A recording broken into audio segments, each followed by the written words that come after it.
मैं मल्लिका Rajput STV news के साथ न्यास को लेकर पहुंची हूं हमारे माननीय कैसर खालिद जी के पास, जो पासबान अदब और जश्न अदब के अध्यक्ष हैं, साथ ही साहित्य अकादमी अवार्ड से सम्मानित कवि भी हैं और इसके साथ साथ none other than IG Maharashtra Mumbai police भी हैं। तो हम यहाँ पहुंचे हैं 24 अगस्त को पासबान अदब के द्वारा प्रायोजित एक कार्यक्रम इजहार के लिए। सर, आप इस कार्यक्रम में किस तरीके का भाव देखते हैं जो जनता से जुड़ने में ये प्रोग्राम को मदद करेगा? मैं समझता हूं कि कम्युनिकेशन सबसे इम्पोर्टेंट पार्ट है किसी भी ऑर्गेनाइजिंग स्ट्रेटेजी में। हम किसके लिए कर रहे हैं? हम प्रोग्राम तो लोगों के लिए करते हैं, तो लोगों तक पहुंचना बहुत ज़रूरी है। और लोगों तक पहुंचने का जो सबसे सशक्त मीडियम है, और वो सोशल मीडिया हो गया, ऑनलाइन मीडिया हो गया, फेसबुक हो गया, ट्विटर हो गया, यूट्यूब हो गया। और मैं समझता हूँ कि एसटीवी जो कि शुरू से हमारे साथ जुड़ी हुई है और हमें मदद करती है इस प्रोग्राम को कम्युनिकेट करने में, तो वो अभी भी इस प्रोग्राम में इस साल भी जुड़ी हुई है।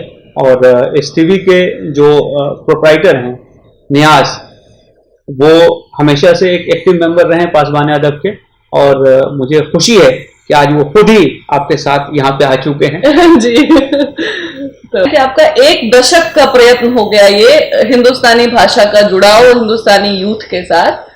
हिंदी हो गई, उर्दू हो गई, मराठी हो गई, इस तरह की भाषाओं को आप यूथ से जोड़ना चाहते हैं, जबकि आप जानते हैं कि ग्लोबलाइज्ड लैंग्वेज जो है वो इंग्लिश है और एक दूसरे से बातचीत करने का जो लहजा है लोगों का वो पूरी तरह से बदल गया है। तो ऐसे में सर, आप अपने इस एक दशक के प्रयत्न को कहाँ तक सफल मानते हैं और कहाँ तक कैसा पाते हैं? शुक्रिया।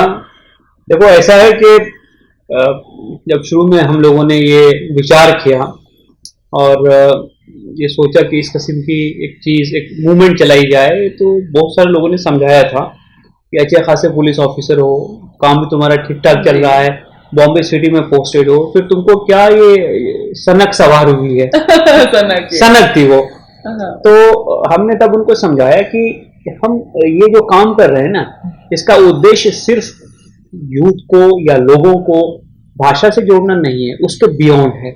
उसके बियॉन्ड क्या है कि आप कोई मैसेज अगर देना चाहें तो मैसेज देने के लिए आपको प्लेटफॉर्म चाहिए। जी, अगर आप जैसे हम पुलिस स्टेशन में या पुलिस डिपार्टमेंट में लोगों को बुलाते हैं कम्युनिटी पुलिसिंग के लिए, 10, 20, 25, 50 लोग आ जाते हैं, वो भी जिनके मोस्टली हमसे काम होते हैं, और चाय वाय पी के चले जाते हैं। वो सही बात है सर। लोग दिल से बातों को कम सुनते हैं। तो हमारा मैसेज यहाँ पे था कि भाषा के जरिए एक सक्षम मजबूत समाज को निर्माण करना और एक ऐसा प्लेटफॉर्म क्रिएट करना जिसमें कि लोग अपने दिल की बात कर सकें बिना किसी खौफ के, खतरे के, और सच्ची बात कर सकें। दूसरी जो बात हम देख रहे थे वो ये था कि चूंकि बहुत सारे आयोजनों में जाता था, तो वहां तो जो साहित्य का स्तर मैं देखता था, जो लेवल देखता था, और मुझे कभी कभी यकीन नहीं होता था कि जो हम पढ़ के आए हैं साहित्य किताबों में और जो हम ये सुन रहे हैं, क्या इनका कोई दूर दूर तक कनेक्शन भी है क्या? वो एक क्वालिटी का चीज, वो जिसमें सच्चाई हो, वो जिसमें एक उसकी इंडिविजुअलिटी हो, वो एक ऐसी चीज जिसमें कि शायर की छाप जैसे उमट के आए, ऐसी चीजें थी। और यहाँ पे वही सियासत, वही पॉलिटिक्स, वही धर्म, वही वीर रस और वही श्रृंगार रस और इस किस्म की चीजें कि आप फैमिली के साथ बैठ नहीं सकते हैं। तो हमने ये विचार किया कि क्या वो लोग जो कि रियल में लिटरेचर क्रिएट कर रहे हैं वो हैं भी जिंदा कि नहीं है। हम बहुतों को जानते थे अपने एक्सपीरियंस से, अपने कॉन्टैक्ट से, तो हमने पूछना शुरू किया कि साहब आप लोग किधर हैं? कहने लगे हमें स्टेज नहीं मिलता है, हम परफॉर्मर्स नहीं हैं। तो सच्ची बात करने वाला, अच्छी बात करने वाला, ओरिजिनल बात करने वाला, उसको स्टेज नहीं है, वो चूंकि वो परफॉर्मर्स नहीं है, और जो परफॉर्मर्स हैं उन्होंने पूरा स्टेज कब्जा करके रखा है, तो अच्छी बात समाज में जा नहीं रही है। हमेशा आप देखिएगा कि जो आर्ट है, लिटरेचर है, राइटिंग्स है, इसने समाज को बदलने में बड़ा योगदान दिया है। इन्होंने थॉट प्रोसेस को क्रिएट किया है। आप फ्रेंच रिवोल्यूशन लीजिए, अमेरिकन रिवोल्यूशन लीजिए, मैग्ना कार्टा जो भी ले लीजिए, दुनिया में कोई भी बदलाव तब तक नहीं आया है जब तक कि उसके पीछे एक थॉट प्रोसेस नहीं हो। और वो थॉट प्रोसेस मोस्टली कन्वे कैसे हुआ? Through literature. कार्ल मार्क्स ने एक लिटरेचर क्रिएट किया सोशलिज्म का, कई सालों के बाद आपने देखा कि दुनिया में एक बड़ा रिवोल्यूशन आ गया कम्युनिज्म का। तो ये थॉट प्रोसेस जब तक इन्फ्लुएंस नहीं होगा, समाज नहीं बदलेगा। और समाज को घटिया हम सोच देंगे तो समाज के सामने जो आइडियल होगा वो घटिया होगा, तो उस समाज से आप बहुत कुछ उम्मीद नहीं कर सकते। एक दूसरी बड़ी बात जो हमारे एज की है, हमारे एज में रूटलेसनेस है, माइग्रेशन है, इंसान भीड़ में रहते हुए भी अकेला है। बिल्डिंग हमने 100-105 फ्लोर की बना ली, लेकिन हम पड़ोसी को नहीं जान रहे हैं, किसी के दुख दर्द में हम नहीं जा रहे हैं। आदमी मोबाइल पे कम्युनिकेट कर रहा है, लेकिन सामने आदमी वो सामने आ जाए तो उसको पहचान नहीं पाएगा। तो साहित्य क्या इस बदलती हुई वैल्यूज को रिफ्लेक्ट कर रहा है कि नहीं कर रहा है, वो भी बहुत इंपॉर्टेंट है। और समाज में लोगों को एक प्लेटफॉर्म पे लाना, उनको जोड़ना और उनके भी जो मिसगिविंग्स है उसको दूर करना, स्टीरियोटाइप जो उसको दूर करना, ये भी साहित्य का एक बहुत बड़ा काम है। और मैं समझता हूं कि साहित्य के माध्यम से समाज को सशक्त किया जा सकता है, मजबूत किया जा सकता है, और एक मजबूत समाज एक मजबूत देश की नींव में है, वो फाउंडेशन है उसका। समाज मजबूत नहीं होगा, देश मजबूत नहीं होगा। तो बुनियादी तौर से ना सिर्फ कि मेरा जॉब पे ये रिक्वायरमेंट है कि मैं जस्टिस को प्रमोट करूं, मैं लोगों की मदद करूं, मैं सर्विसेज प्रोवाइड करूं, उनके लाइफ और लिबर्टी को प्रोटेक्ट करूं, बल्कि मेरा ये भी एक उद्देश्य है कि मैं समाज में होने वाली इन किस्म की चीजों को दूर करने के लिए एक आइडियोलॉजिकल लेवल पर भी बैटल करूं। और जब मैंने ये चर्चा अपने दोस्तों से की तो बहुत सारे हम ख्याल लोग मिल गए, तो वहां से एक कारवां शुरू हो गया। और आज ये 10 साल कैसे मतलब निकल गए पता ही नहीं चल रहा है। तो सर एक छोटा सा मेरा सवाल था, आपका ये जो अगला कदम जो पाशबाने अदब 24 तारीख को जो कार्यक्रम रखने जा रहा है, ये आपने उर्दू को डेडिकेट किया है, तो सर आपको क्या लगता है कि उर्दू का बॉलीवुड के साथ, बॉलीवुड तो कहना फिलहाल अपनी फिल्म इंडस्ट्री का अपमान होगा, उर्दू का हिंदुस्तानी फिल्मों के साथ कैसा जुड़ाव रहा है? किस तरीके से आप उर्दू लफ्ज और जो है हिंदी के शब्दों के साथ मिला करके कैसे आप गंगा जमुनी तहजीब को आगे बढ़ाते हैं? कैसे आप कुछ ऐसी चीजें होती हैं, डॉन को पकड़ना मुश्किल ही नहीं नामुमकिन है, तो अगर आप ये कहें कि डॉन को पकड़ना असंभव ही नहीं बल्कि ये क्या बोलते हैं उसको हिंदी में, देखिए इतने बड़े शब्द उर्दू ऐसी हमारी भाषा में घुस गई है कि हम अच्छे जो है शब्दों के साथ उर्दू को ऐसा देखते हैं जैसे लगता है दो सगी बहनें साथ में चल रही हो। देखिए मेरा मानना है और मैं इस पर यकीन की हद तक मेरा विश्वास है कि उर्दू हिंदी दो अलग स्क्रिप्ट्स हैं, भाषाएं एक हैं जी। मैं किसी हिंदी के बड़े विद्वान के पास जब बैठता हूँ वो भी मुझे यही बात कहते हैं, क्योंकि भाषाएं किस चीज से बनती हैं? भाषा एक कल्चर से बनती है, एक थॉट प्रोसेस से बनती है, उसकी एक मिट्टी होती है जो कि उसको खाद पानी देती है। जो हिंदी की मिट्टी वही उर्दू की मिट्टी, इसलिए इतने शब्द कॉमन हैं कि आप कभी इस चीज को डिफ्रेंशिएट नहीं कर पाइए कि उर्दू है कि हिंदी है। वो बहस के लिए ठीक है। अब मैं आपको एक एग्जांपल दे दूं, बल्कि उर्दू हिंदी क्यों, अभी यहाँ पे एक बड़ा फेमस न्यूज़पेपर ग्रुप है लोकमत, उनका वृद्ध की वर्ड है लोकमत के बारे में, लोकमत मराठी माणसांचे बुलंद आवाज। जी, आवाज है उर्दू, बुलंद उर्दू, उर्दू है, हिंदी है, फारसी है, क्या है? लेकिन आप देखिए कि जब भाषाएं मिल जाती है तो कितनी खूबसूरत हो जाती हैं, और जो आप कन्वे करना चाहते हैं वो कैसे कन्वे होता है। तो बुनियादी तौर से हम लोग सिर्फ कुछ मुशायरे या कवि सम्मेलन का हमारा प्रोग्राम नहीं होता है। जैसे आप 24 के प्रोग्राम की आप बात कर रही हैं, अब इसमें पहला जो सेक्शन है इसका वो यूथ के लिए ओपन माइक है। हमने उसमें कैद नहीं रखी है कि उर्दू का शायर होना चाहिए, आप देखिए हमारे वेबसाइट पे शायर होना चाहिए। अच्छा जी। हाँ, शायर होना चाहिए, तुमको कहते आना चाहिए, तुमको बात करने का सलीका आना चाहिए और मीटर में कहते आना चाहिए। तो हमने वो ओपन माइक रखा है ताकि यूथ हमारे साथ आ सके। दूसरा जो हमारा सेक्शन है वो है रक्सो नगमा, जिसमें कि हमने हिंदुस्तान की जो क्लासिकल डांस है कथक, उसको गजलों के साथ हम आहंग किया है, हार्मोनाइज किया है। तो आपको वो भी देखने को मिलेगा कि जो गजल नया है सर। बिल्कुल, तो गजल जो है, गजल आप आवाज में सुनते हैं, उसको श्रुति है ये कहां से सुन रहे हैं, लेकिन आप उसको अगर मोशन में देखना चाहें तो कैसा हो सकता है, तो वो एक सेक्शन उसका है।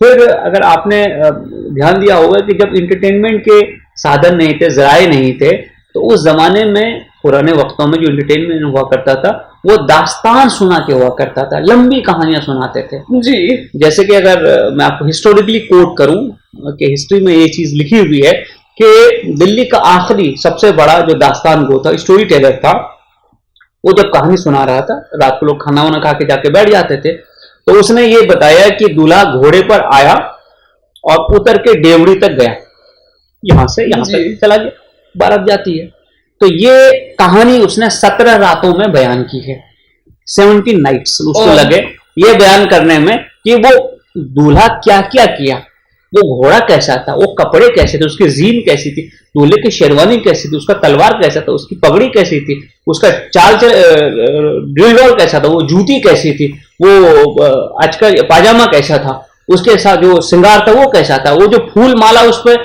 गले में थी वो कैसी थी। तो ये दास्तान हुआ करते थे और वो इतनी इंफॉर्मेटिव हुआ करती थी। अब आप देख लीजिए ना, अगर 17 एपिसोड आज के हिसाब से आप ले लीजिए और कम से कम 3 घंटे का एक एपिसोड तो होना चाहिए, तो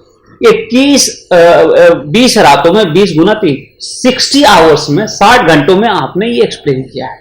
तो घोड़ा कौन सा था, किधर से आया था, उसकी नस्ल कैसी होती, उसकी ट्रेनिंग कैसी होती थी, घोड़े की क्या शान है, वो कैसे दौड़ता है। तो इंफॉर्मेशन भी आ गई आपको, आपने इंटरटेन भी कर दिया और आपने एक कल्चरल हेरिटेज को ट्रांसफर भी कर दिया सुनने वालों तक। तो ये आर्ट करीब करीब खत्म हो गया था, इसको रिवाइव करने की कोशिश चल रही है और बहुत सारी जगहों पे लोग अब प्रोफेशनल स्टोरी टेलर हो गए हैं। तो हमने एक सेक्शन उसका भी रखा है और उसके बाद मुशायरे का सेक्शन है।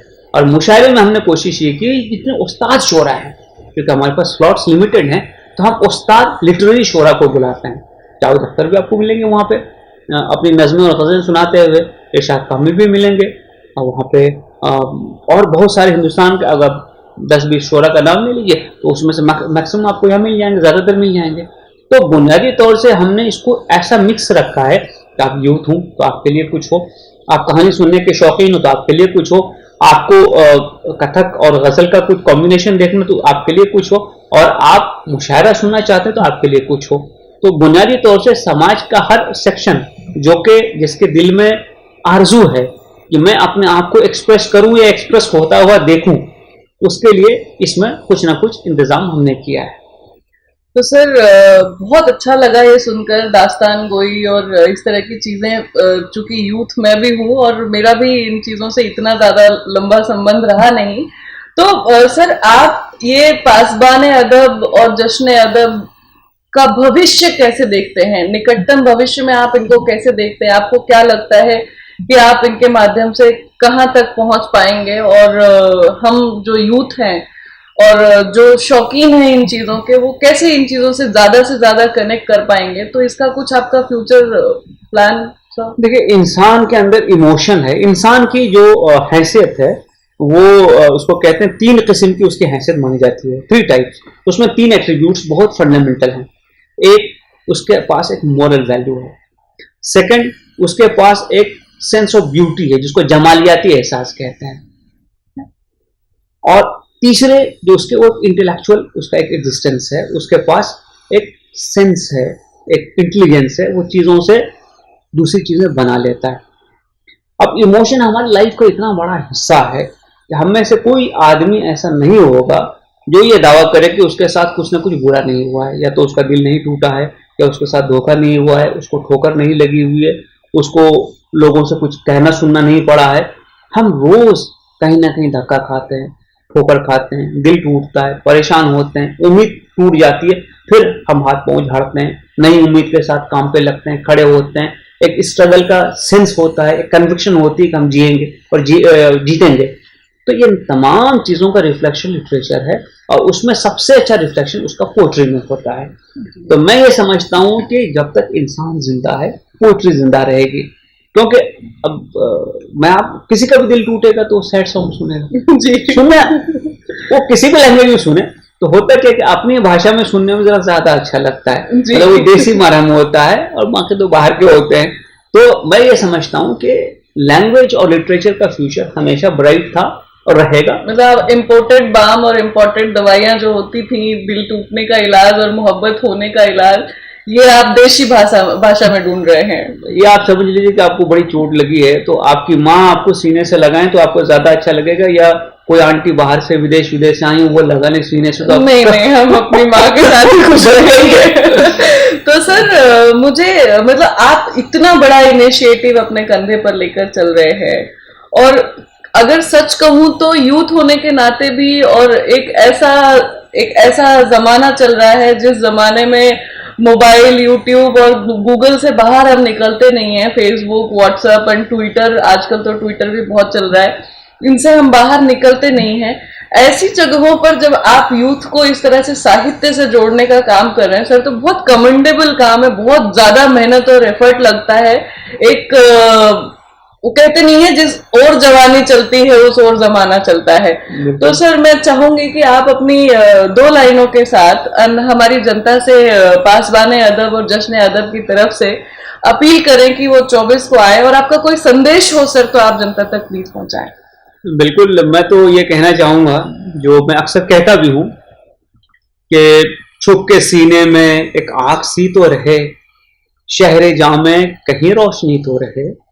छुप के सीने में एक आग सी तो रहे, शहरे जामे कहीं रोशनी तो रहे।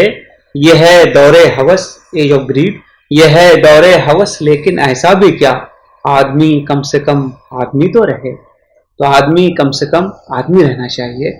तो उसके लिए आपको साहित्य से जुड़ना जरूरी है। और मैं अपनी तरफ से आप सबको ये अपील करना चाहूँगा कि आने वाले 24 अगस्त 2019 नेहरू सेंटर में दोपहर 2 बजे से पासबान अदब के जरिए 10th इंटरनेशनल पोएट्री फेस्टिवल इजहार का इनेकाद किया गया है, ऑर्गेनाइज किया गया है। हम आपका वहाँ इंतजार करेंगे। हमें लाइक करें। मुंबई और महाराष्ट्र से जुड़ी हर खबर के लिए STV न्यूज को सब्सक्राइब करें, बेल आइकॉन को प्रेस करें और पाएं ताजा तरीन खबरें।